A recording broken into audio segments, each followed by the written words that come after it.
What's good, guys? Welcome back to some more Yakuza Like a Dragon. So, I'm gonna take the taxi over here. I'm gonna head on to Heian Tower. I think that's how you pronounce it. See, we're not gonna fight those guys. Already fought enough. I fought enough getting over here. I did a few part-time hero quests or missions, and got a little bit of money from that. But like I said, I already did enough. I already did enough fighting coming over here. Let's go ahead and meet the chairman.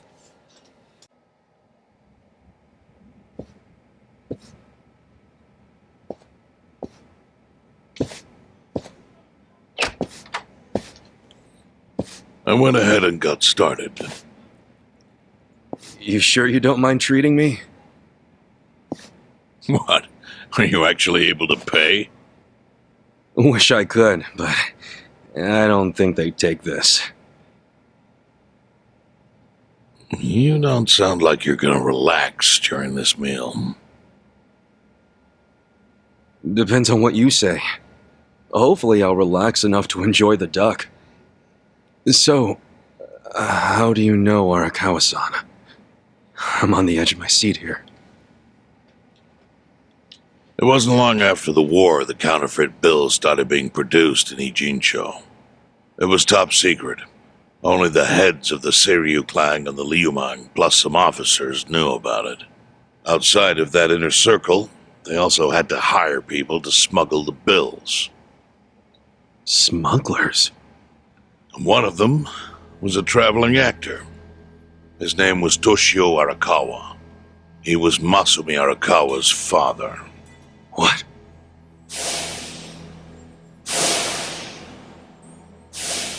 One day, he came to us saying he lost an entire suitcase filled with 100 mil in fake yen. No excuse in the world could have saved him. A mistake that grave required the Seiryu clan to make an example out of him for the other smugglers. But remember, only a few people at the top even knew about the counterfeiting.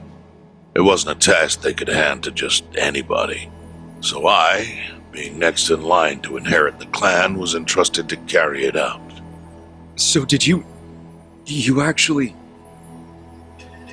Yes. I killed Toshio Arakawa, father of Masumi Arakawa, in this very place, 40 years ago. But I had no idea who was in the room with my target. By the time I learned it was his 14-year-old son, it was too late. I had to go through with the hit, knowing this boy would see his father die. To make my guilt even worse, later I found out why Toshio lost the fake bills. His wife and her lover had stolen them. Those two fell into the ocean and disappeared. Their corpses were never even found. So Arakawa-san lost both his parents, one after the other. And his only other friends, the theater troupe, disbanded soon after without their leader. Masumi Arakawa became a drifter, along with a few other actors. They couldn't trust anyone, so what other path was there for them, except becoming Yakuza in Kamurocho?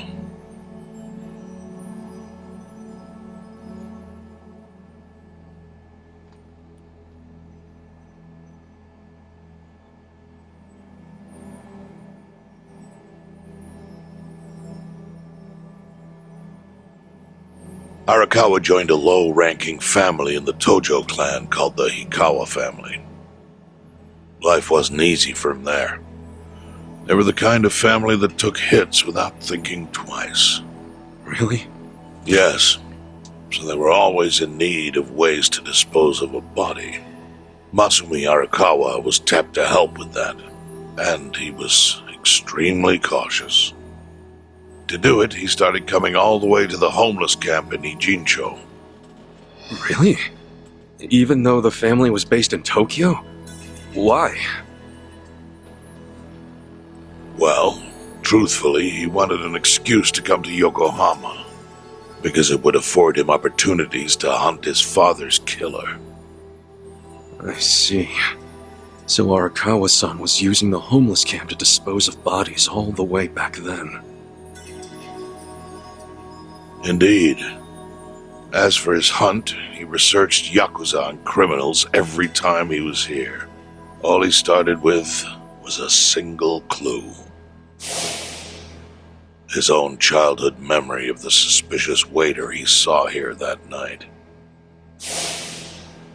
Eventually, 7 years after the murder, I received an invitation to come here. He signed his invitation Masumi Arakawa. It was a bold declaration, and I knew immediately the running would be futile. So I came here, alone. I didn't even bring a bodyguard. Why the hell not? Well, to put it simply, I was prepared to die. But, I mean... In this line of work, there are no good ways to die. And I can think of worse ways to go that would not give that boy the justice he'd earned. The memory of what I'd done to him never left me, you know. It was always like a small bone stuck in my throat.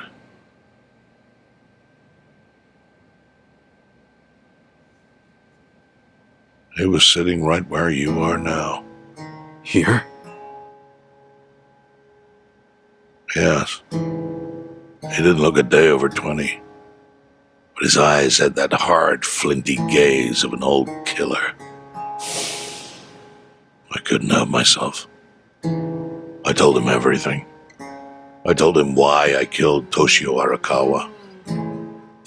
I even told him about the secret counterfeiting. I figured I was dead anyway. He had a gun in his hand, and all he had to do was pull the trigger. But he never once interrupted me. When I'd finished, he slowly stood up. I stopped him as he turned to leave. "Didn't you come here for revenge?" I asked. And? What did he say? He said, "If only you had ignored my invitation, then I could have shot you in the back."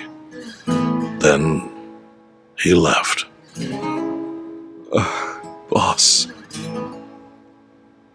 In 1984, the 10,000 yen bill changed from the face of Prince Shotoku to Yukichi Fukuzawa.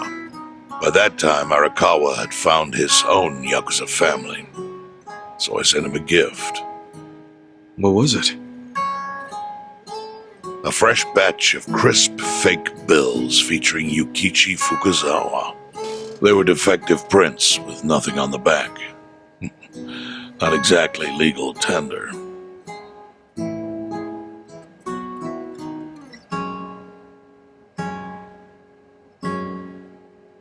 Then how was that a gift? It's hard to explain.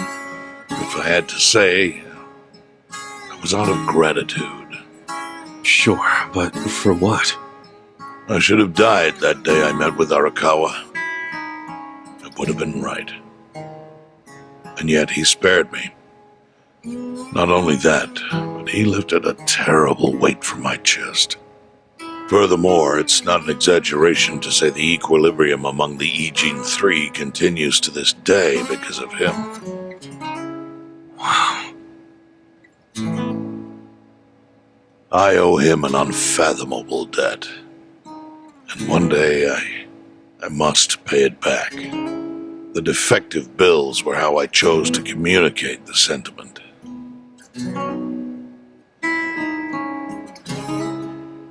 The counterfeiting secret is Ijincho's weakness.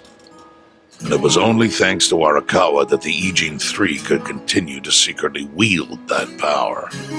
But of course, that means if he ever feels like it was a mistake to let me live, he can use the fake bills to unravel everything I've built. The gift wasn't the bills themselves. They were leverage. I actually wrote something on the back to that effect. Neither justice nor mercy should tip the scale. It means that those in power must reward and punish where necessary. I felt it was an appropriate message. I suppose the writing is faded at this point. Whoa.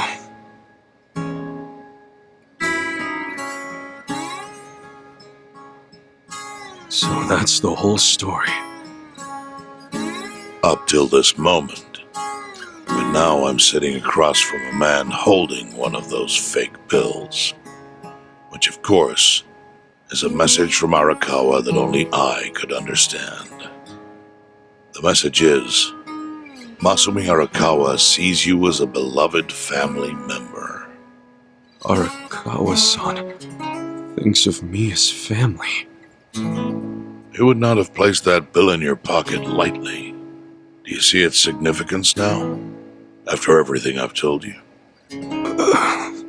There is almost no doubt in my mind that Arakawa did not want you killed.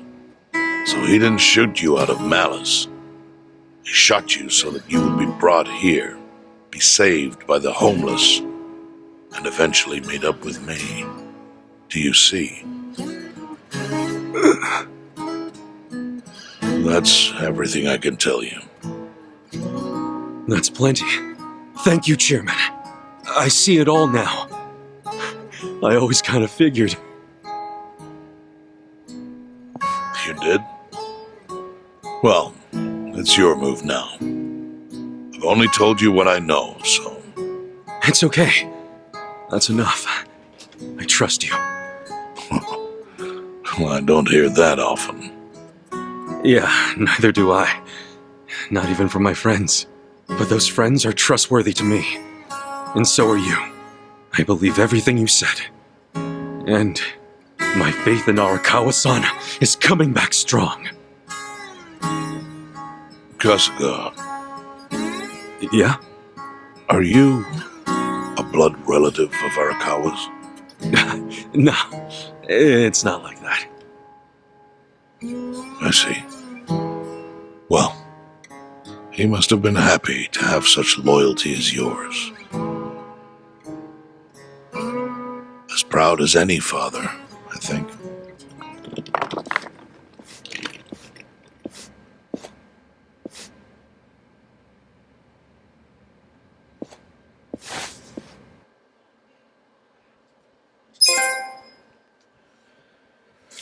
Well, that makes a lot of sense.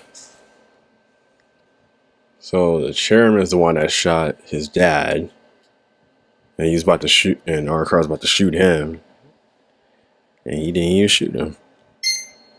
And now the fake bill just comes full circle. So yeah, it makes a lot of sense now. All right, chapter 11.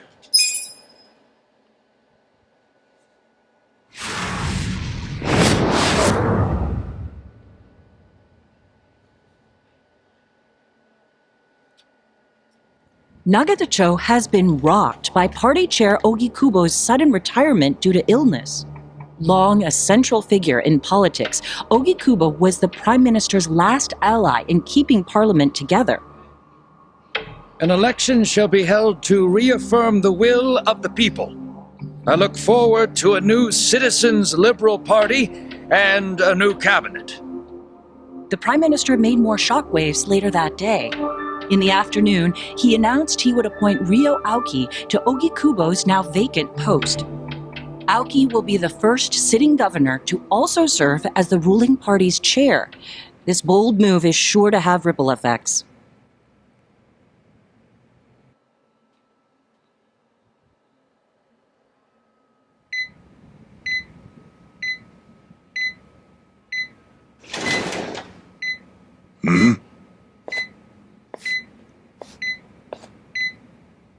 How are you feeling, former chairman? Surely the governor of Tokyo can read. My sign says no visitors. Oh, suddenly rules are important to you. Naturally. Shouldn't you concern yourself with the rules you've Already broken? For example, counterfeiting. Your crimes put the entire national economy at risk. Do you know how many lives were saved by what you call a crime? Hundreds. Any politician can say they built a road or passed a law. But how many can say they caught people who fell through the cracks? You think you're talented enough to do that in my stead? Oh, I've got plenty of talents. I just use them very differently compared to you. For example, I managed to fit your downfall into my already very busy schedule. The governor is the party chair. Nothing could be more ripe for corruption. Oh, everything I'm gonna do will be labeled scandalous by withered old men like you.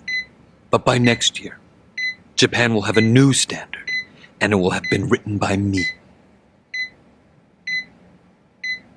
Spoken like a true amateur. Amateur, huh? Let me ask you. Do you remember my first election 10 years ago? I asked you for the Citizens Liberal Party endorsement. You insulted me. Your exact words were, "Bleach Japan is a bunch of kids playing at politics."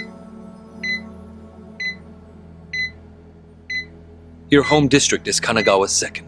Isn't that right? I'm happy to tell you, Bleach Japan will be running a candidate there in the next election cycle, and he'll have the Citizens Liberal Party's ringing endorsement. So, how does it feel to have everything taken from you by a bunch of kids? Our candidate's victory in Kanagawa's District 2 is all but certain. So I've come up with a plan for taking out the trash in Ijincho. Of course, we'll probably lose half the population. Are you calling the people of Ijincho trash?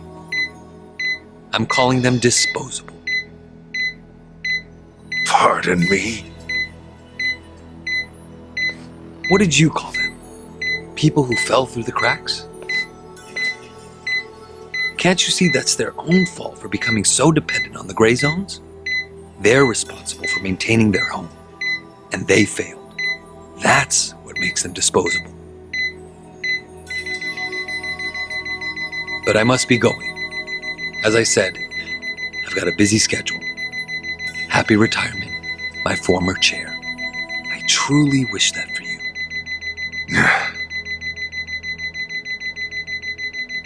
I hope you'll visit Ijincho after its beautiful new developments are complete. You'll hardly recognize it, and I can't wait to see the look on your face when you see it.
So, this your hideout? Yep, go ahead. Make yourself at home. I'd love to, but, where could I even do that? Yes. The square footage of this place leaves something to be desired. Well, excuse me. I'm hearing some pretty high standards for a couple of pad crashers. We're not crashing it. Namba-san gave us permission. Who the hell says no to Jungi Han when he has to stay the night? I mean, it's freaking Jungi Han. Hey, where are the rest of your people now that Komijul HQ is gone? They're fixing the surveillance system. It will take some time for it to be fully restored. Well, I get why Jun Gihan is staying here, since this place is a pile of ashes. But what's Zhao's excuse? It's not like I could just keep living in Qingchen after stepping down from the Liu Meng. Wouldn't have sent the right message. So, I've joined the ranks of the homeless. Still doesn't explain why you need to stay here. Maybe because information collects where people do. And this group does seem to be in the know. We do? But we don't even know what happened to Bleach Japan. Did the police ever put a stop to all that craziness? The police? Kasuga-kun, haven't you seen the news? No, I haven't had the time. Well, Bleach Japan's reputation in Ijincho, hell, all of Japan, is golden after the Komi thing. What? Oh yeah, you wouldn't believe the headlines. Despite peril, brave Bleach Japan topples Komi gang. Grassroots org achieves what police never could. Shit like that. Wow, great journalism. No spin at all. That's not even the worst of it. The reports say that Komijo committed arson during its fight with Bleach Japan. And in the blaze, Bleach Japan director Ogasawara perished. He's dead? What happened? He was definitely alive after the fire. That's when we interrogated him. Yeah, then the Omi Alliance rescued him. Why would he be... Wait, did they? Yes, they probably killed him. I had that thought right away. At least he died the way he wanted to, as a hero of the revolution. That guy? A hero? Why they kill him? Because he squawked like a bird when you interrogated him. Why wouldn't they off the guy? No, they're just milking his death for all it's worth. Honestly, it's a brilliant move, making it look like he died in the Komi fire. No crime reports, cops and doctors wouldn't bat an eye. And Bleach Japan gets a nice, tragic death to go on about. Damn. I wish we'd picked a fight with dumber enemies. But what can we do? Go to the police and explain how we abducted Ogasawara? What would be the point? Half the force is on Mabuchi's payroll. They would just book our asses. So Aoki has everyone marching along to his little tune. All in step. Young master. Okay, Bleach Japan's got us by the short hairs there. But what about the fact they were trespassing on Komijo property? Well, they must have figured the public would think the ends justified the means. And they were right. The public thinks Bleach Japan is the hero of this story. The police will never prosecute them for trespassing. At this rate, the Komijo and the Liumang are going to be extinct in Ijincho. And people like you who give us shelter will be an endangered species. I wish I didn't have to say this, but I suggest you make other living arrangements. I can't. I'm waiting for someone to contact me here. Who?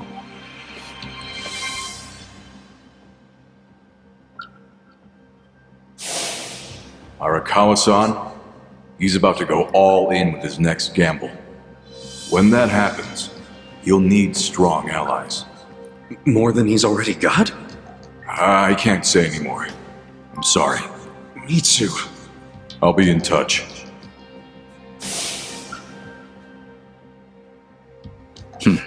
Well then. But isn't Masumi Arakawa the man who shot you? The boss wasn't trying to kill me. He shot me so I could live. Sorry, but don't you think that's still kinda fucked up? It's a long story. Buy me a beer sometime and I'll tell you all about it. But right now, while we've got you on the team, we need to get shit done. We need to stock up on money and supplies because nobody knows what the hell will happen next. That's for sure.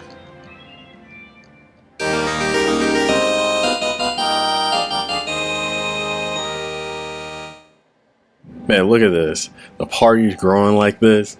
We got Zhao on our team.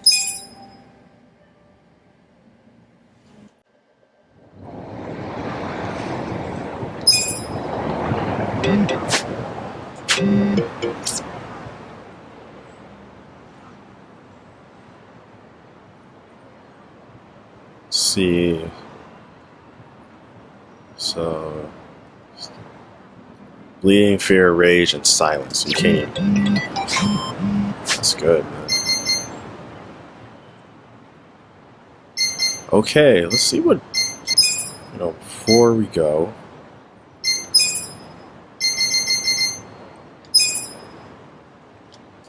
Check his skills.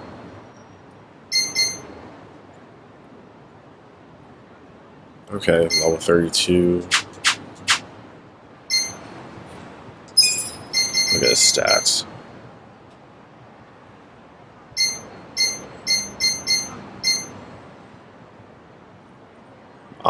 Okay, well, happy to have him on the team. So we got to prepare for the assault. Where do we have to go?